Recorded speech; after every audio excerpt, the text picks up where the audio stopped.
அல்லாஹ் சத்தியமிட்டு சொல்லக்கூடிய நாள், பல்வேறு சிறப்புகளை உள்ளடக்கக்கூடிய நாள், பல்வேறு நபிமார்களை நினைவு கூறக்கூடிய நாள். இப்படி இறைவன் சொல்லக்கூடிய எல்லா அமல்களும் ஒன்று சேர்ந்து இருக்கக்கூடிய அந்த ஒத்த நாள், அதை அல்லாஹ் 10 நாட்கள் என்று அல்லாஹ் சொல்லுவான். அமல்களின் மொத்த கருவூலமாக இருக்கக்கூடிய வல் ஃபஜ்ர் வலையாலின் ஆஷிர் என்று 10 நாட்களின் மீது அல்லாஹ் சத்தியமிட்டு சொல்கிறான். என்ன இருக்குகிறது அந்த 10 நாட்களில்? அல்லாஹ்வின் மகத்தான அந்த நாட்கள்.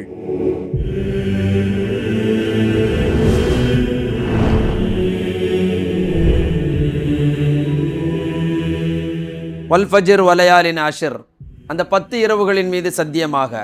உலகத்தில் எல்லா நாட்களும் காலை வருகிறது, மாலை வருகிறது, நம்மை விட்டும் நாட்கள் கடந்து கொண்டே இருக்குகிறது.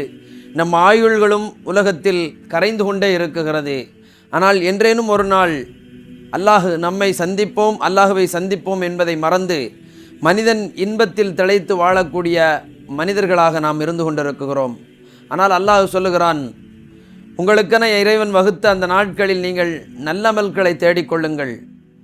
அந்த அடிப்படையில் அல்லாஹ் சொல்லக்கூடிய மகத்தான இந்த நாள் வல் ஃபஜ்ர் வலையாலின் ஆஷிர், 10 இரவுகளின் மீது சத்தியமாக. ஏன் இந்த இரவுகளை அல்லாஹ் சத்தியமிட்டு சொல்ல வேண்டும்?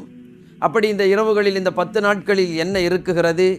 இந்த சத்தியம் சொல்லக்கூடிய அளவிற்கு மகத்தான அமல்களை எதை பொதிந்திருக்குகிறது என்றெல்லாம் பார்த்தோம் என்று சொன்னார் வரலாறுகளிலே. அதுவும் இன்றைய காலகட்டத்தில் இந்த துல்ஹஜ்ஜினுடைய மாதத்தில் அந்த ஒரு நாட்கள் நமக்கு நினைவில் இருக்கும். 10ஆம் நாள் பெருநாள், மகிழ்ச்சியாக இருக்கக்கூடிய நாள் என்று. ஆனால் துல்ஹஜ்ஜினுடைய பிறை 1 இருந்து 10 வரைக்கும் அல்லாஹ் மகத்தான நாள் என்று சொல்கிறான். சில நாட்களை, சில இடங்களை, சில காலங்களை, சில வணக்க வழிபாடுகளை அல்லாஹ் சிறப்பிற்று சொல்லுவது வழக்கம். அந்த அடிப்படையில் மாதங்களில் ரமலான் சிறந்த மாதம் என்று பேசுவான். அதுவும் நாட்களில் அந்த ரமலானில் இருக்கக்கூடிய அந்த லைலத்துல் கத்ருடைய இரவு சிறப்பென்று பேசுவான்.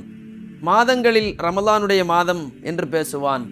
இடங்களில் பைத்துல்லா இருக்கக்கூடிய அந்த காபத்துல்லா சிறந்த பூமி என்று பேசுவான். கிழமைகளில் வெள்ளிக்கிழமை அது சிறந்த கிழமை என்று பேசுவான்.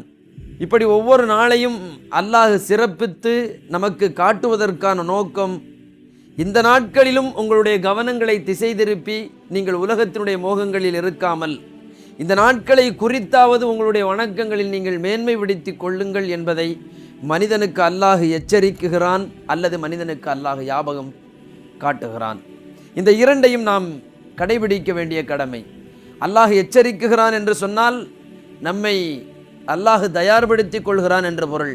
அதே நேரத்தில் அல்லாஹ் நம்மை ஞாபகப்படுத்துகிறான் என்று சொன்னால் அல்லாஹ் நம் நன்மையை நம்மீது நாடுகிறான் என்று பொருள். நம்மை நல்ல வழியில் அல்லாஹ் நம்மை வாழ்வதற்கு நம்மை அல்லாஹ் அனுப்புகிறான் என்று பொருள். அற்புதமாக சொல்வார்கள் நபிகள் நாயகம் ஸல்லல்லாஹு அலைஹி வஸல்லம், எல்லா நாட்களும் இல்லாத மிகச்சிறந்த நாள் இந்த துல்ஹஜ்ஜினுடைய 10 நாட்கள். கேட்பார்கள் தோழர்கள், சஹாபாக்கள், யா ரசூலல்லாஹ், ஜிஹாதையும் விட பெரிய நாளா என்று. அதற்கு நபிகள் நாயகம் ஸல்லல்லாஹு அலைஹி வஸல்லம், ஆம், ஜிஹாதையும் விட பெரிய நாள் என்று சொல்லிவிட்டு அந்த ஜிஹாதை குறித்து ஒரு விளக்கத்தை சொல்லுவார்கள். ஜிஹாத் என்று சொன்னால் போர்க்களத்திலே சென்று ஷஹீதாகுவதற்கு பெயர் ஜிஹாது. அந்த ஜிஹாதை குறித்து ஒருவன் போர்க்களத்திற்கு வருகிறான், தன் பொருளையும் கொடுக்குகிறான், தன் உயிரையும் கொடுக்குகிறான்.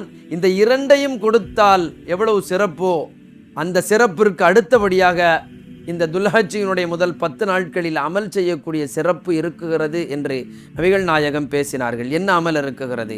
இந்த நாட்களில் அல்லாஹ் ஒட்டுமொத்த தியாகத்தையும் நினைவு கூற வைக்குகிறான். நோன்பை வைத்திருக்குகிறான், ஹஜ்ஜை வைத்திருக்குகிறான், நஃபிலான வணக்கங்களை வைத்திருக்குகிறான், சுன்னத்தான வணக்கங்களை வைத்திருக்குகிறான், சிறந்த நாட்களை வைத்திருக்குகிறான், பாவ மன்னிப்பை கொடுக்கக்கூடிய அளவிற்கு மகத்தான ஒன்றை வைத்திருக்குகிறான். துல்ஹஜ்ஜினுடைய இந்த 10 நாட்கள் நாம் காலங்கள் கடந்திருந்தாலும் இனி வரக்கூடிய காலங்களில் இந்த 10 நாட்களில் நோன்பிற்கு எப்படி தயாராகுவோமோ, இன்னும் பல அமல்களுக்கு எப்படி நம்மை நாம் தயார்படுத்தி கொள்வோமோ, ஒரு வணக்கத்திற்கு நம்மை நாம் எப்படி தயார்படுத்தி கொள்வோமோ, அதை போன்று துல்காதாவினுடைய பிறை முடிந்து துல்ஹஜ் துவங்குவதற்குள்ளாக துல்ஹஜ் வரப்போகிறது என்று நம்மை நாம் தயார்படுத்தி கொள்ள வேண்டும். சஹாபாக்கள் அப்படி தயார்படுத்தி கொள்வார்கள். துல்ஹஜ் வருவதற்கு முன்பதாகவே அந்த 10 நாட்கள் நாம் செய்ய வேண்டிய அமல்கள் குறித்து அவர்கள் தயார் செய்து கொள்வார்கள். போர்க்களத்திலே இருந்து விலகிக் கொள்வார்கள். இது போன்ற நற்செயல்களை செய்வதற்காக வீடுகளிலே இருந்து மக்காவிற்கு வந்து விடுவார்கள். இப்படி நன்மையை இறைவனிடத்தில் எதிர்பார்த்து, ஏன் அதை எதிர்பார்க்குகிறார்கள் என்று சொன்னால், அந்த நாட்களை அல்லாஹ் சிறப்புப்படுத்தி விட்டான். அல்லாஹ் ஒரு செயலை, ஒரு நாளை அல்லது ஒரு இடத்தை அல்லாஹ் சிறப்புப்படுத்தி விட்டான் என்று சொன்னால் அதில் மகத்தான வெற்றியை அல்லாஹ் வைத்திருக்குகிறான் என்று பொருள். குர்ஆனில் அல்லாஹ் சத்தியமிட்டு சொல்லுவதற்கான காரணம், எல்லா இடங்களிலும் அவ்வப்போது சில இடங்களை, சில உயிர்களை, இப்படி ஏதாவது ஒன்றை, நாக்கத்துல்லா அல்லாஹினுடைய ஒட்டகம் என்று இப்படி ஒரு சில பொருட்களை அல்லாஹ் சத்தியமிட்டு சொல்வதற்கான காரணம், அதற்கு பின்னால் அல்லாஹ் வைத்திருக்கக்கூடிய அபரிவிதமான நன்மைகள் அல்லது அல்லாஹ் வைத்திருக்கக்கூடிய எச்சரிக்கைகள், அல்லாஹ் வைத்திருக்கக்கூடிய நற்காரியங்கள், இதையெல்லாம் இந்த மனிதன் ஒரு சத்தியத்தில் இருந்து விளங்கி கொள்ள வேண்டும். அல்லாஹினுடைய சத்தியம் இரண்டை காட்டும். ஒன்று அல்லாஹுவினுடைய கோபம் அல்லது எச்சரிக்கை, இன்னொன்று அல்லாஹுவினுடைய நன்மை, உன்னை அல்லாஹ் நன்மையின்பால் முந்தச் செய்வது. இந்த இரண்டையும் நாம் துல்ஹஜ்ஜினுடைய பிறை ஒன்றிலே இருந்து நாம் சிந்திக்க ஆரம்பிக்க வேண்டும். எப்படி சிந்திக்க வேண்டும்? இந்த 10 நாட்களும் நன்மைக்காக நம்மை நாம் தயார்படுத்தி கொள்ள வேண்டும்.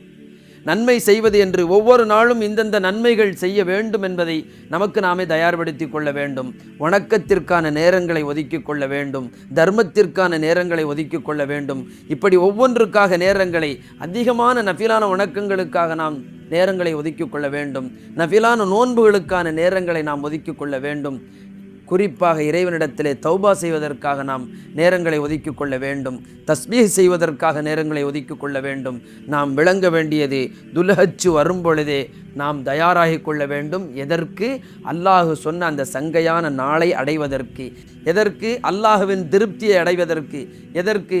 அல்லாஹ் சத்தியமிட்டு சொல்லியிருக்குகிறான், அந்த நாளை அடைந்து அல்லாஹுவின்பால் நன்மை செய்வதற்கு நாம் முற்பட வேண்டும். அல்லாஹுவின் திருப்தியை நாட வேண்டும். அல்லாஹ் சொல்லுகிறான், வல் ஃபஜ்ர் வலையாலின் ஆஷர்.